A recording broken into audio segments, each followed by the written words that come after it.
Mr. President, I move that we elect Senator Rodante Marcoleta as chairperson of the Committee on Accountability of Public Officers and Investigations. So move, Mr. President. Any objection? Hearing none, Senator Marcoleta is so elected. Mga tiwaling mga opisyal ng gobyerno at mga kontratista, mga individual, ano sabi ng Pangulo, mga kababayan? Mahiya naman kayo! Sa Ilocano, mga kababayan, di kayo lagbain! Awang babain nyo! Kasi yun po ang ibig sabihin ng ating Pangulo, mga kababayan.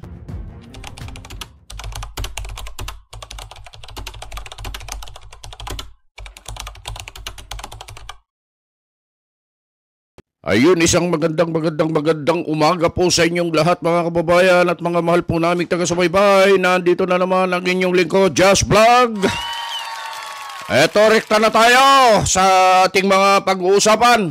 Maganda po yung ating topic ngayon, mga kababayan, sapagkat ito'y napapanahon, mga kababayan.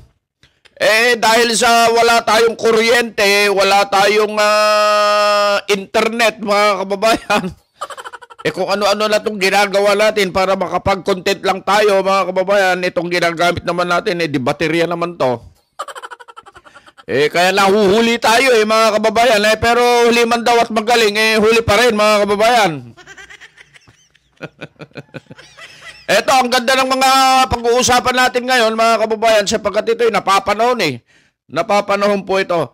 Pero meron po ba kayo napansin, mga kababayan, doon sa pagtatalaga kung sino po ang mangunguna sa bawat departamento sa Senado? Sa pagkakaloob ng chairmanship sa Senado, mga kababayan? Parang mayroon pong ilan sa mga senador, mga kababayan, nakilala natin na hindi nagkaroon ng kahit na isang chairmanship, hindi pinagkalooban at hindi pinagtiwalaan, mga kababayan. Sino-sino kaya yon, mga kababayan? Paki-comment nyo naman sa ating comment section kung sino-sino yung mga yon, mga kababayan, ha? Bueno, hindi na yan ang pag-uusapan natin. Medyo napansin ko lang po kasi, mga kababayan, Ito, rekta na tayo talaga. Mga kababayan, ang topic natin ngayon ay tungkol po dito sa, ito nga, yung nakaraang sona ng ating Pangulo, mga kababayan. Eto, mga kababayan, napag-usapan po kasi yung flood control projects, mga kababayan. Hindi po ba't nakita natin at narinig, napanood natin na sinabi ng Pangulo noon sa kanilang nakarang mga talumpati na 5,500 na flood control ang nagawa na pong projects, mga kababayan. Napakaraming mga proyekto po yan, mga kababayan. Pero, nung dumating na ang sunod-sunod na mga kalamidad, nakita ng Pangulo na, bakit ganon? Napakaraming proyekto, pero, eto, nasa lanta ng mga pagbaha, ibig sabihin, yung mga nasabing yun na mga proyekto, mga kababayan, hindi po nagmaterialize at kung meron man, ay palpak, mga kababayan. Hindi po sa amin nang galing yan. Yan po ay mula po mismo sa ating Pangulo. Yang mga ganyang mga pananalita, mga kababayan, na yung flood control projects na yan ay palpak, mga kababayan. Dahil dito, mga kababayan, doon sa zona ng ating Pangulo, matindi at medyo mabigat yung kanyang mga tinuran doon Mga kababayan, sabi niya doon, mga kababayan, ito po kasi yung magiging para masubaybayan po ninyo, mga kababayan, yung ating magiging usapan po ngayong umaga, ngayong araw. para magkaroon na po kayo ng idea, alam nyo po yung aabangan po ninyo sa ating pag-uusapan ngayong araw na ito, mga kababayan. Ibinsa-binsami kada kayo. Sa Ilocano yun, ha? Ilalatag po namin sa inyo yung pagkakasunod-sunod po ng pag-uusapan. Ang una po dyan, yun nga po yung flood control projects. At pangalawa po, yung pagsasabi ng ating Pangulo sa mga tiwaling mga opisyal ng gobyerno at mga kontratista, mga individual. Ano sabi ng Pangulo, mga kababayan? Mahiya naman kayo! Ulitin nga natin yun. Mahiya naman kayo! Yun ang sinabi ng ating Pangulo. Sa Ilocano, mga kababayan, di kay lagbain! O, ulitin natin sa Ilocano. Di kay laagbain! Kasi kaya na nga sa unti Ilocano na yay. Awang babain nyo! Kasi yun po ang ibig sabihin ng ating Pangulo, mga kababayan. Dahil dyan, mga kababayan, nakita niya po yung malaking katiwalian, mga kababayan, na nangyayari sa gobyerno kasi kabisado niya Kabisado niya yung mga terminong ginamit niya, mga kababayan. Nandun daw yung mga kumukuha ng kickback, mga for the boys, mga SOP. Alam niya po yung mga terminong binabanggit niya, mga kababayan Yun nandyan yung racket. Sa amin po kasi sa Ilocano, yung racket, ang ibig sabihin po nun, yung pinagtabi-tabing mga kawayan, tapos tinalian, pwede mong gamitin yun sa dagat o ilog, mga kababayan. Racket ang tawag namin doon. Pwede kang sumakay doon, parang bangka. Pero puro kawayan yun, mga kapatid, mga kababayan at mga mahal po namin taga-subaybay. Dahil dyan sa mga tiwaling mga nasa pamahalaan, tiwaling nasa gobyerno, mga opisyal, mga kontratista at individual, mga kababayan, nagbabala. Nagbabala po ang ating Pangulo ng Pilipinas, mga kababayan. Na ano po ang gagawin? Ito po yung pagkakasunod-sunod nasasabihin ng Pangulo. At panoorin nyo po itong buong video ito, mga kababayan, sapagkat dito po, malalaman ninyo kung ano nangyayari talaga sa ating bansa, mga kababayan. Opo, nagbabala ang Pangulo na kakasuhan ang mga tiwaling gobyerno sa mga susunod na buwan. Yan ay pangako yan, Kaya kapag hindi nangyari ito, mga kababayan, tulad ng mapapanood nyo mamaya, abangan nyo po yung mga ihahayag po sa inyo ngayong umaga doon sa mga kababayan po natin para nang sa ganun ay lalo po kayong maliwanagan. Kaya huwag kayong aalis, mga kababayan. Panoorin nyo pong mabuti ito. Importante ito kasi mamamayang Pilipino tayo, taga-Pilipinas tayo. Kailangan malaman natin ang mga bagay-bagay na ito, mga kababayan. Ano pa? Ito ang pinakamatindi, mga kababayan. Ito ang pinakamatindi. Sa isa sa mga susubaybayan ninyo, mga kababayan, dito sa bidyong ito, yung in-expose, dito isasabay na natin dito, yung napakalaking expose o in-expose ni Congressman Toby Chanco na mga bilyon, mga kababayan, na nangyayari po dyan sa House, sa Kamara, mga kababayan.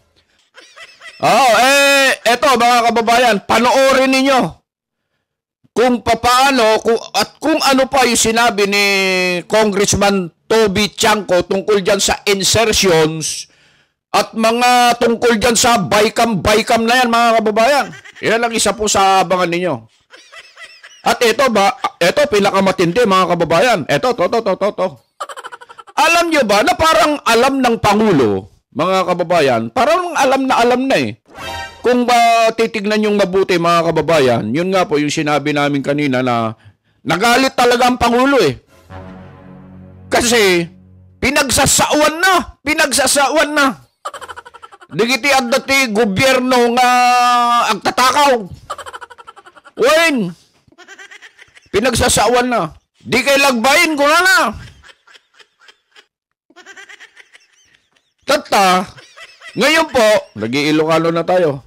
Ngayon po, dahil dyan mga kababayan, dahil sa babala ng Pangulo na yan na sa mga susunod na buwan ay kakasuhan yung mga tiwaling nasa gobyerno, mga kontraktor at mga individual na mapatunayan na nagkasala, nangulimbat, nangurakot. Eto mga kababayan, parang alam na alam ng Pangulo na si Senator Rodante Marcoleta ang itatalaga sa Blue Ribbon, mga kababayan. Eh kaya kung sinabi man ng Pangulo, mga kababayan, na humanda yung mga tiwaling gobyerno, mga kurakot, mga magnanakaw, eto na mga kababayan. Ano po ba ang iniimbestigahan ng isang chairman sa Blue Ribbon Committee, mga kababayan? Eh yan, malalaman natin. Subaybayan po ninyo ang bidyong ito mula sa simula hanggang sa matapos para nang sa ganun ay malinawan po kayo kung ano po yung mga iniimbestigahan ng nasa Blue Ribbon Committee, mga kababayan. Eto, panoorin natin ang bidyong ito mula po sa ating pinagtitiwalaan na himpilan ng telebisyon at radyo sa buong Pilipinas. At hindi lang sa buong Pilipinas, sa buong mundo, mga kababayan. Walang iba kundi ang Net25 News and Information sa programang Saganang Mamamayan. Kuya Nelson, Kuya Jen, pasok,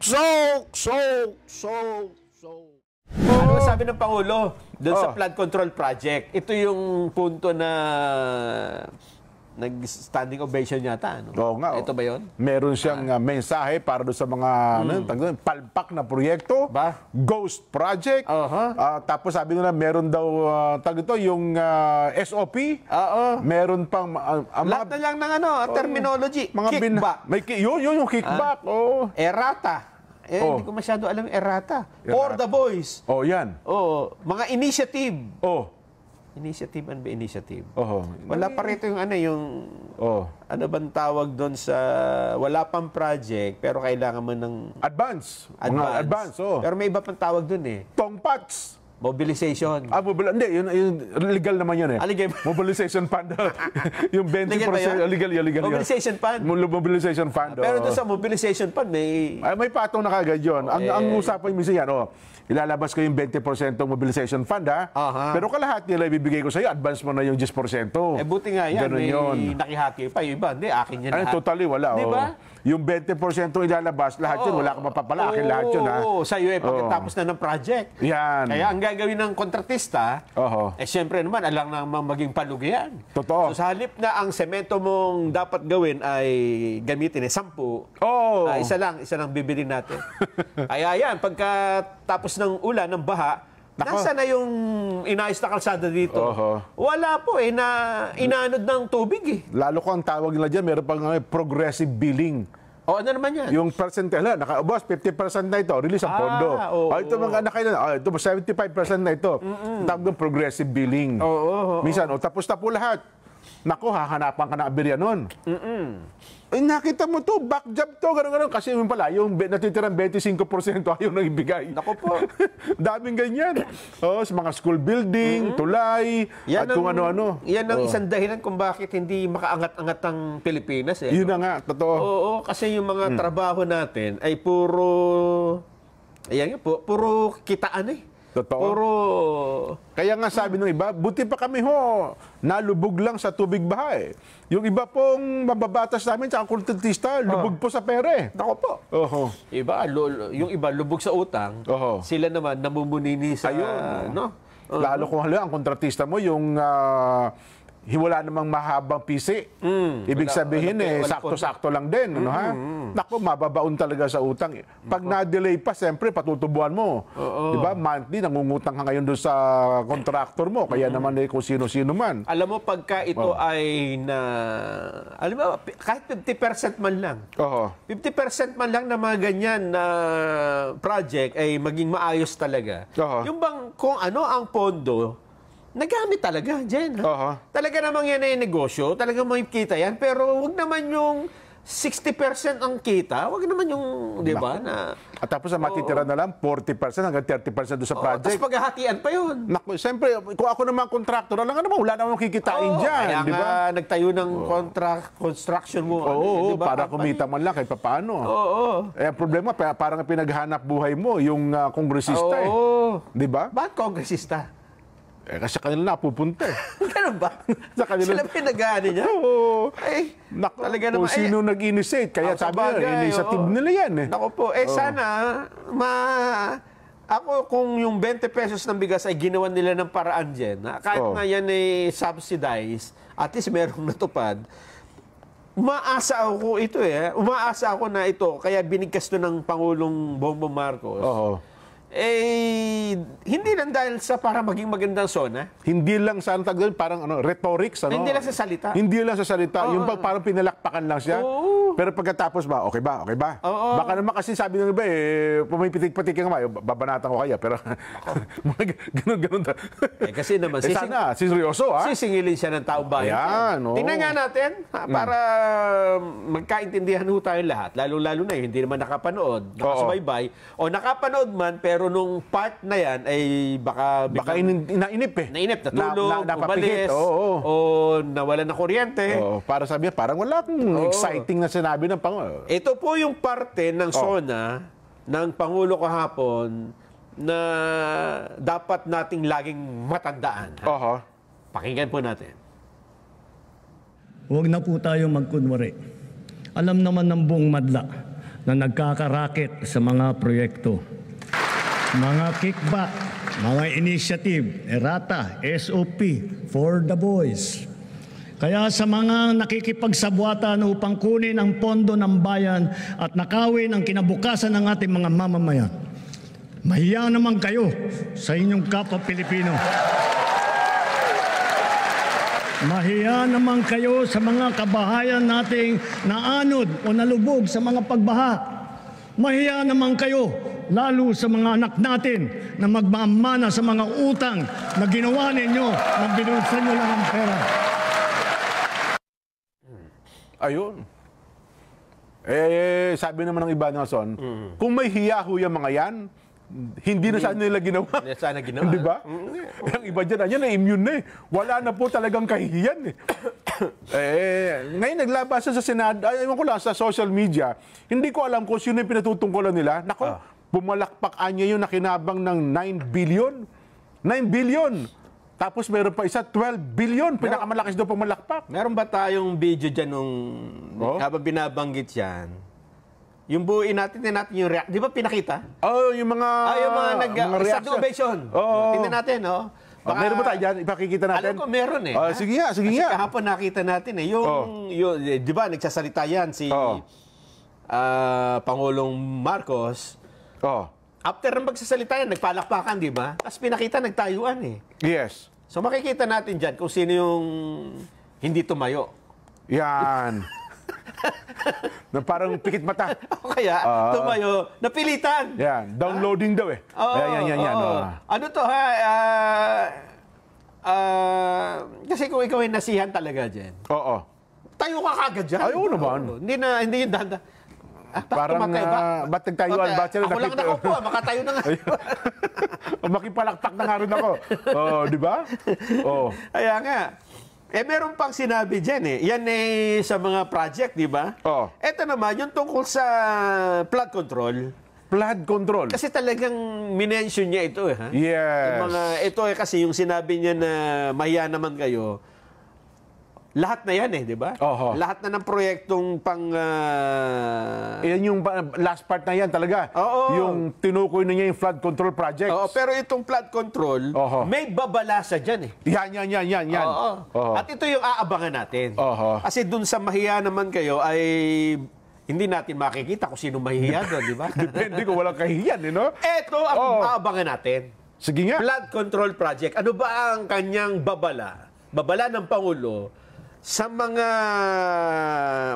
gumawa ng flood control project pero hindi naman napakinabangan o talagang walang kumuha lang ng pera pero wala namang ginawa. Ghost project ang tawag Ghost doon. project. Ito ang babala ng Pangulo sa inyo, ha? Sa mga susunod na buwan, makakasuhan ang lahat ng mga lalabas na may sala mula sa investigasyon, pati na ang mga kasabwat na kontratista sa buong bansa.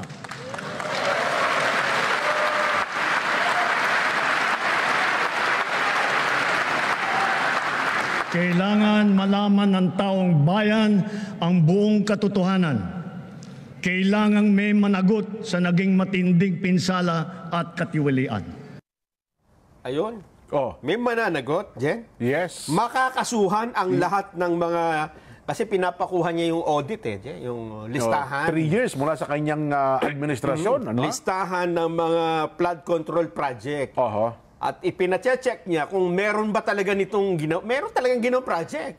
Oho. At hindi lang yun. Siyempre, halimbawa, ang pondo niyan ay 1 bilyon. Tama. Tapos nakita doon, asan yung project?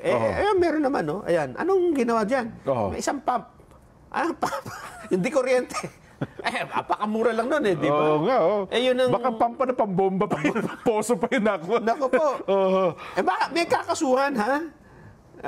Kailan ba ito? Ang sabi man niya, meron ba siyang ginawa? Sa mga susunod na buwan. Yan. Ibig sabihin, hindi ito sa mga susunod na taon, ha? Hindi po. This year yan. May This year. deadline, At ang totoo, Nason, kayo ng umaga, binasa natin yung balita, bago pala yung SONA, nag-submit na ang DPWH sa mga pangalan. Ayun sana. Meron na pala silang naunang mga pangalan. Mukhang may ideya na ang Pangulo. Kaya malakas ang kanyang loob na within a month ay mayroon hong mga makakasuhan. Ako nga, challenge ko dyan, Nason, papilahin natin. Papilahin natin. Sino-sino yung mga kontratista na yan, sino-sino ang kausap ng kontratista na yan, etc. At dapat, gaya ng sinabi ng Pangulo, mapanagot. Kasi kung hindi ito gagawin ng Pangulo, sa susunod na SONA niya, wala na maniniwala. Totoo. Wala na. At saka parang parang multo na sunod-sunod sa kanya kahit saan siya pumunta. Totoo. Oo. Kasi nga, yung mga naunang 3 SONA, parang naku-question na siya doon, di ba? Ibantakay mo yung Pogo. Sa halimbawa ng Pogo, sabi ng Pangulo, December nung taon na yon, dapat wala na. Sabi naman ng mga taga-Pagcor ba yun? December po, meron tayong honeymoon period pa pala yan. Simula pa lang yun. Simula pa lang pala yun. Kaya nga, tinatanong nung iba hindi pa pala nahinto. Hindi kasi hindi man agad-agad. May mga kontrata. Ang daming katwiran Pinatapos muna. Sinabi na ng Pangulo, tigil na yan, ha? Iba muna kay Bama ho. Baka mahilot pa natin. At hanggang ngayon, sana itong sa flood control na ito, ha? At tingnan nga natin. Ano ba yung mga naging reaksyon? Yung mga nasa plenaryo. Yung mga nasa plenaryo, yung binanggit yung tungkol sa babala sa flood control. Sige nga. Tingnan natin. Huwag na po tayo magkunwari. Alam naman ng buong madla na nagkakaraket sa mga proyekto. Mga kickback, mga initiative, errata, SOP, for the boys. Kaya sa mga nakikipagsabwatan upang kunin ang pondo ng bayan at nakawin ang kinabukasan ng ating mga mamamayan, mahiya naman kayo sa inyong kapwa Pilipino. Mahiya naman kayo sa mga kabahayan nating naanod o nalubog sa mga pagbaha. Mahiya naman kayo, lalo sa mga anak natin na magmamana sa mga utang na ginawa ninyo na binulsan nyo lang ang pera.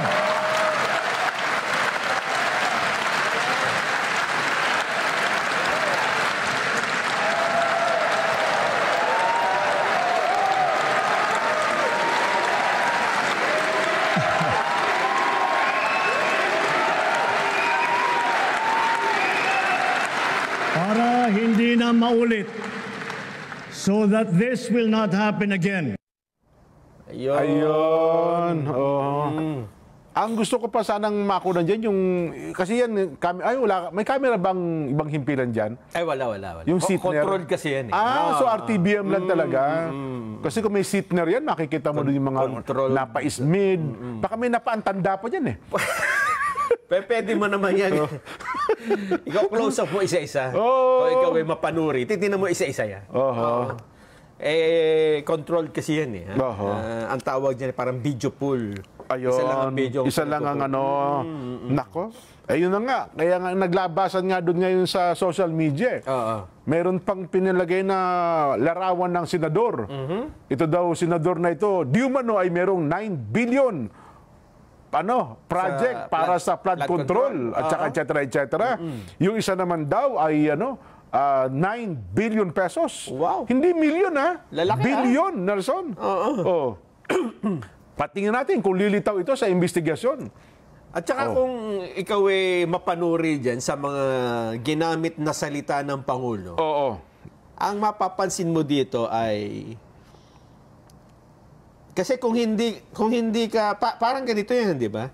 Kung hindi ka sangkot sa isang krimen, isang sindikato, hindi mo alam yung mga terminology. Diba? Hindi mo alam yung mga salitang ginagamit na sila lang nakakaintindi. Yes. Yung binanggit niya na errata. Errata. Yan. Ako hindi ko alam yun eh, di ba? Kasi yung rata, yung ano yan eh, yung anong tawag doon? May mga tawag sa may rata na yan. May mga ganun eh. Mga rate.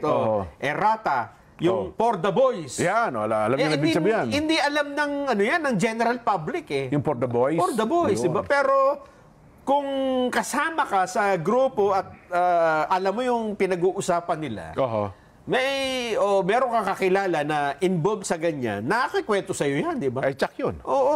Ano pa yung nabanggit ng Pangulo? Initiative. Yan. Ito, first time ko rin ito na rinig, ha? Kasi yung congressman, senador, initiative ko yan, ha? Siya nagpasimula. Siya project ko yan, ha? May ka doon, parang, wow. Akin yan, project ko yan. Ako nagpalista ng proyekto na yan. Kasi nagsimula siya sa racket, eh. Racket. Alam natin lahat na yan, di ba? Yan, Kasi lahat naman ng halos lahat gumagamit na nito eh. Yes. Naging legal na nga eh. Diba? Yung mga racket na, di ba, meron na akong may racket tayo dyan, sideline. Yan, mga ganon.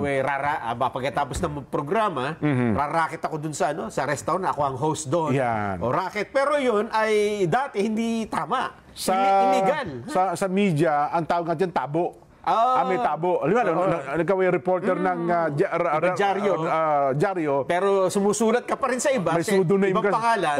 May tabo ka. Tumatabo ka, tinatabo mo lahat, di ba? Naku, alam na ni Wendy ngayon ang tabo. Pero sa iba, hindi nila alam yun, di ba? Yun. Kaya, tapos, racket. Yan. Kickback. Tapos sinundan niya ng initiative. Medyo malalim-lalim na yun, ha? Kasi hindi ginagamit sa lahat ito, eh. Errata. SOP. Ayan, Standard Operating Procedure ba yan? SOP? Ibig sabihin niya na yung kalakaran kapag pumasok sa negosyong ito, yan ang SOP, meron kang babayaran. Ang SOP daw dati, so not 20% lang sa kabuuan ng project. Ngayon daw, 30 hanggang 35%. At ang iba gusto, advance pa. Naku po, hindi pa tapos yung project. Alam na alam ng Pangulo kasi racket na mga iba yan eh. Tsak, may nakarating na yan. Ang ibig sabihin nito, may nakausap ang presidente na malalim ang kaalaman sa mga pangyayaring ito. Hindi ba? At yun ang nagsabi sa kanya, ano ba mga tawag sa kanya, di ba? Kasi kung babanggitin nito ng Pangulo sa kanyang sarili, baka mapagbintangan mo, alam ng Pangulo yun, di ba? Di ba? May nagsabi sa kanya. Hindi kaya kasi ako malamang binripping niya ng Secretary Bonoan yan. Kasi yun nga, bago magsona, si Secretary Bonoan mismo ang nagsabi sa Pangulo. May matutuklasan tayo kasi mukhang, mantakin mo, sa nakalipas sa taon, di ba? Ang sinabi ng Pangulo, 5,500 flood control projects nationwide. At yan ay gumastos tayo ng 500 billion pesos. This year, nung sinuma, doon sa report ng isang araw, di ba, binanggit mo, umabot na ng 1 trilyon ang pondo para lamang sa flood control projects. So sa loob lamang ng 2 taon, Nelson, umabot ng trilyon. Grabe. Tapos yung una, 5,500. So kung dadagdag mo ito, baka mga 10,000. Pero pag tinanong natin ng tao, Wala. nasaan? Hinahanap. Nasaan po yung flood control projects ninyo? Inanod daw ng baha. Yun nga. Well, wala tayong magagawa doon. Binahapal eh. At siguro ito din yung magiging punto natin. Oo. Kasi di ba gagawin yung susunod na budget eh. Oo. Babantayan ngayon yung budget kung yan ba'y uulitin nila Oho. sa panahon ngayon na mainit ang investigasyon dito. Nako. Eh mukhang may kakampi ang Pangulo dyan eh. May Ha? makakatulong na siya. Oo. Mga nakita ko. Oo. Yes. Si Toby Chanco ba? Ano ba ito nung kampanya? Campaign manager Campaign ng, manager oo, ng- Alyansa ng Bagong Pilipinas. O biruin mo, administration party, Oo. Nabota City Representative Toby Chanco, pero kumala sa majority block ng House of Representatives. Yo. Ayaw na niyang sumali. Ayun ang unang nagbulgar na pagkatapos ng eleksyon. Ay, yung Yung budget mga pa- hidden projects, Oo nga. yung promise daw. Oo nga, no? Di ba? Para sa kay Chanco, ang gusto niya, dapat ma-review Oho. at mabago ang proseso sa pagbuo ng national budget at mahigpitan yung mga budget insertion, yung mga ipinapasok na lang. Oho. The last minute, magtataka ka na lang, bakit may ganun? Bakit may naisama sa budget na yon? Ayan. Hindi na daw niya kayang suportahan ang liderato ng Kamara. Kaya mas pipiliin pa niyang maging independent member nito. Nako. Oo. Biruin mo yan, campaign manager ka ng partido ng administrasyon, tapos hindi ka majority, hindi ka sumali sa majority.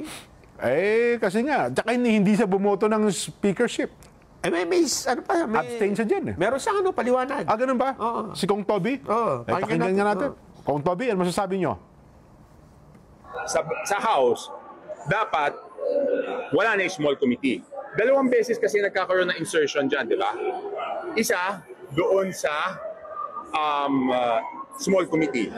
Okay? Kasi doon nagbabago, di ba? Second, doon sa BICAM. Ayun.